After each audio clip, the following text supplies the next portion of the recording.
నగరంలోని టీడీపీ జిల్లా కార్యాలయము నందు ఈరోజు ఉదయం సర్వేపల్లి శాసనసభ్యులు సోమిరెడ్డి చంద్రమోహన్ రెడ్డి విజయవాడ వరద బాధ్యతలకు టీడీపీ ప్రభుత్వం అందించిన సేవలు అభినందిస్తూ విలేకరుల సమావేశం నిర్వహించారు.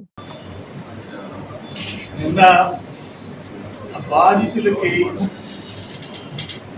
అనౌన్స్ చేసిన నష్టపరిహారం చూస్తే రికార్డ్ ఈరోజు టోటల్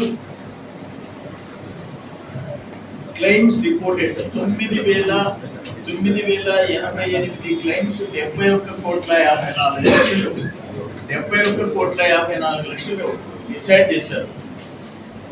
ఇక్కడ గ్రౌండ్ ఫ్లోర్ సబ్మెర్జ్ అయితే 25,000, ఫస్ట్ ఫ్లోర్ అయితే 10,000, ఓన్లీ కింద ఉండే ఇళ్ళకి ఇంటికి 10,000, కిరాణా షాపులకి 25,000, రిజిస్టర్డ్ ట్రేడ్ ఎస్టాబ్లిష్మెంట్ ఎంఎస్ఎంఈలకి 50,000, ₹1,00,000 ఆ టర్న్ ఓవర్ని బట్టి, ఆవులు గేదెలకి 50,000, ఒక్కొక్క ఆవుకి ఒక్కొక్క గేదెకి 50,000, ఎద్దులకి 40,000, దూడలకి 25,000. ఎప్పుడన్నా చూసామా? ఇది ఒక చరిత్ర రికార్డ్. ఇది cotton per hectare 25,000, ground nut 25,000, paddy 25,000, sugar cane first crop 25,000. ఇవన్నీ చాలా పెద్ద లిస్ట్ ఉంది. ఇంత నష్టపరిహారం ఇచ్చేదానికి ఎక్కడైనా గత చరిత్రలో మనం చూసామా? ఆఖరికి గొర్రెలు మేకలు కూడా 7,500 రూపాయలు ఒక్కొక్క గొర్రెకి. ఇక్కడ అరటి ఎకరాకి 35,000, పర్ హెక్టర్ 35,000, పసుపుకి 35,000, తమలపాకుకి 75,000, మిరపకి 35,000, జామకి 35,000, బత్తాయి 35,000. ఇది ఒక చరిత్ర. సో ఫ్లడ్ ఎఫెక్టెడ్ విక్టిమ్ ని ఆదుకునే దాంట్లో చంద్రబాబు నాయుడు గారి ప్రభుత్వం, తెలుగుదేశం ప్రభుత్వం, కూటమి ప్రభుత్వం ఒక రికార్డ్ సృష్టించింది బాధితులను ఆదుకునే. దీన్ని ఎవరైనా సరే, ఏ ప్రతిపక్ష పార్టీ అయినా రోజు నోరు పారేసుకునే వాళ్ళు కూడా ముక్కున ఏలేసుకోవాల్సిందే, కానీ నోరు పారేసుకుంటే బాధితులే వచ్చి చొక్కా పట్టుకుంటారు. అది ఈరోజు పరిస్థితి. గతంలో ఎప్పుడైనా వరదలు వస్తే వాళ్ళ ముఖం చూసేదానికి ఆయనకి కష్టం. హెలికాప్టర్లో ఒక రౌండ్ కొట్టి ఇంట్లో కూర్చున్న పెద్ద మనుషులు గతంలో ముఖ్యమంత్రి అన్నీ చూసాము. ఈరోజు బాధితులను ఆదుకునే దాంట్లో బుడమేరు బాబు గారు ప్రకటించాడు. బుడమేరుని ప్రక్షాళన చేస్తామని చెప్పాడు. ఏలేరు కూడా అంతే. ఏలేరు 292 కోట్లతో 10,000 ఫ్లోయింగ్ కెపాసిటీని 70,000 పెంచుతాయని మొన్న మాట్లాడాడు జగన్మోహన్ రెడ్డి. ఆ మాట్లాడిన దాంట్లో ఇది ఒక క్రాప్ ఆపితే కొంప మునిగిపోద్దని నేను చేయలేదన్నాడు. కానీ ఇప్పుడు 1,000 ఎకరాలు కొంపలు మునిగిపోయినాయి కదా, ప్రాణాలకే ముప్పు వచ్చింది కదా. సరే, ఇంకొక పాయింట్ చెప్పాడు. 10,000ది 14,000 క్యూసిక్స్ కెపాసిటీ పెంచేదానికి టెండర్ పిలిచున్నా నేను కొంచెం వెనకాడాను. అంటే 10,000ది 70,000 అనేది తెలియదండి. ఆ టెండర్ పిలిచింది, ఆ కాలువ 10,000 క్యూసిక్స్ కెపాసిటీని 70,000కి పిలుచుంటే 14,000 అంటాడు. ఎవరు? నిన్నటి దాకా ముఖ్యమంత్రి ఉన్న ఆయన 70,000కి 14,000 కూడా తేడా తెలియదండి. అది పరిస్థితి, వాస్తవ పరిస్థితులు. ఈరోజు ఎన్నో దేవుడి వల్ల ఇప్పుడు మామూలు పరిస్థితికి వచ్చింది.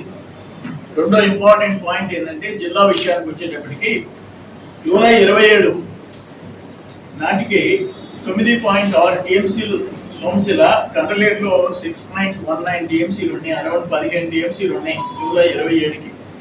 అక్కడ శ్రీశైలంకి రిజర్వాయర్కి ఇన్ఫ్లోస్ బాగా స్టార్ట్ అయ్యాయి. అప్పుడు నేను రమణాడికి ఫోన్ చేశా, ఈఎన్సీ వెంకటేశ్వరరావు గారికి ఫోన్ చేశా. వెంటనే మాకు పోదిటిపాడు హెడ్ రెగ్యులేటర్ నుంచి రిలీజ్ చేయాలని చెప్పాం. దాని కెపాసిటీ 40,000. దాంట్లో కర్నూలు, కడప జిల్లాలకు పోను మనకి 10,000 9,000 ఈయన మొదలు పెట్టారు మనం మాట్లాడిన తర్వాత. అది నేను ఒప్పుకోలే. మా షేరు మా జిల్లాలో రెండింటికి కింద కలిసి కండలేరు సోమశిల కింద 146 టీఎంసీ 146 టీఎంసీల రిజర్వాయర్లు. ఇక్కడ 5.5 లక్షల ఎకరాలు సోమశిల కింద, అక్కడ కండలేరు కింద 3 లక్షల ఎకరాలు. ఉమ్మడి నెల్లూరు జిల్లాలో అక్కడ 3 లక్షల ఎకరాలు, చిత్తూరు జిల్లాలో 50,000 ఎకరాలు. మొత్తం కలిసి 3 లక్షలు, ఇదొక 5.5 లక్షలు, 8.5 లక్షల ఎకరాలు ఉందయ్యా. అందుకని మాకు పెంచాలన్న తర్వాత దాన్ని 16,000 చేశారు, 20,000 చేశారు, 14,000 స్టాండర్డ్గా వస్తాం.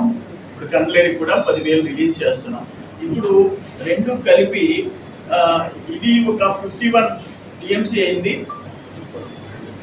అది ఒక 14 టీఎంసీ అయింది.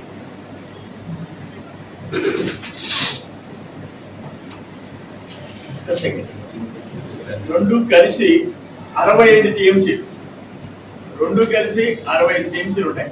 నా ఎక్స్పెక్టేషన్ ఏంటంటే శ్రీశైలం నుంచి ఇంకొక 15 నుంచి 20 టీఎంసీలు శ్రీశైలం నీళ్ళు ఎక్స్పెక్ట్ చేస్తున్నాం. అంటే దాదాపు 85 టీఎంసీలకి పోయే అవకాశం ఉంది. మొదటి పంట డోకా లేకుండా పండించుకుంటాం. రెండో పంటకి పెన్నా క్యాచ్మెంట్ ఏరియాలో రాయలసీమలో వర్షాలు పడితే ఆటోమేటిక్గా రెండో పంటకి కూడా పుష్కలంగా నీళ్లు పెట్టుకొని 130-140 టీఎంసీకి చేరే అవకాశం వచ్చింది దేవుడి దయ వల్ల. మొదటి పంట 8.5 lakh ఏకర్స్ పండిస్తాం సోమశిల కండలేరు కింద. వాటర్ మేనేజ్మెంట్ చేస్తాం.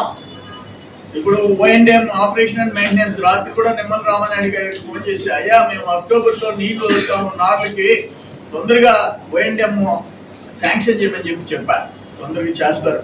చేస్తే ఆ పనులు కూడా ఎక్కడా రూపాయి తిననీయకుండా వాళ్ళకి ఏదో ఉన్న మార్జిన్ వాళ్ళకు ఉంటుంది, మిషన్ పెట్టుకొని చేసుకుంటారు ఓఎన్ఎంలో. వాళ్ళ మాదిరిగా సెకండ్ క్రాప్లో 105,000 ఎకరాలకి 40 టీఎంసీలు ఖర్చు పెట్టి 30 టీఎంసీలు బురదలో పోసి ఒక్కొక్క నియోజకవర్గంలో 50, 100, 150 కోట్లు ONM, FDR, regular funds, NREGS అన్నిట్లో తినాడు పారేసేసారు. మీకు గాని ఈ వీడియో నచ్చితే లైక్ చేయండి, షేర్ చేయండి, సబ్స్క్రైబ్ చేయండి. మరిన్ని వీడియోల కోసం గంట సింబల్ని ట్యాప్ చేయండి.